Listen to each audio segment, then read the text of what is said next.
ভেনেজুয়েলার president Nicolas Maduro এবং তার স্ত্রীর আটককে কেন্দ্র করে বিশ্ব রাজনীতিতে সৃষ্টি হয়েছে তীব্র আলোড়ন।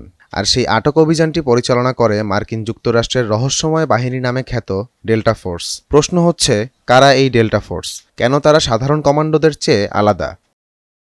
1977 সালে প্রতিষ্ঠিত এই বাহিনীর পূর্ণ নাম first special forces operational detachment delta.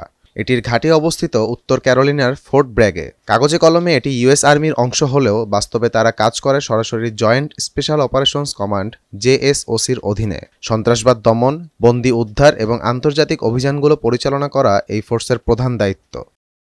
কেন এই ফোর্সকে বলা হয় পৃথিবীর সবচেয়ে রহস্যময় ফোর্স? এই ফোর্সের নির্দিষ্ট ইউনিফর্ম নেই। অভিযানের সময় তারা সাধারণ মানুষের পোশাক, আবার কখনো বা শত্রু বাহিনীর ছদ্মবেশে অভিযান পরিচালনা করে। এই বাহিনীর সদস্যদের পরিচয় আজীবন গোপন রাখা হয়, এমনকি তাদের প্রশিক্ষণ, কৌশল বা অপারেশনের বিস্তারিত তথ্য পেন্টাগনের নথিতেও খুব সীমিত আকারে মজুদ রয়েছে।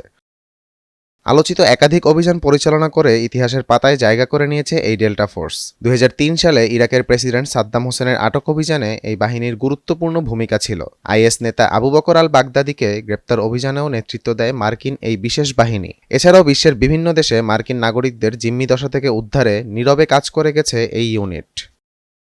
এমনকি সম্প্রতি যুক্তরাষ্ট্রের প্রেসিডেন্ট ডোনাল্ড ট্রাম্পের নির্দেশে ভেনেজুয়েলার প্রেসিডেন্টকে গ্রেপ্তারের নাম এসেছে এই ফোর্সের। কিন্তু কেন?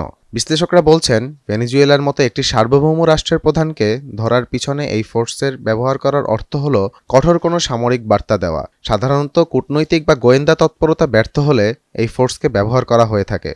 বিশ্বে মার্কিন সাম্রাজ্যবাদ প্রতিষ্ঠায় এই বাহিনীটি বিশেষ ভূমিকা পালন করে থাকে। আহমদ জামিল হক, নয়া দিগন্ত।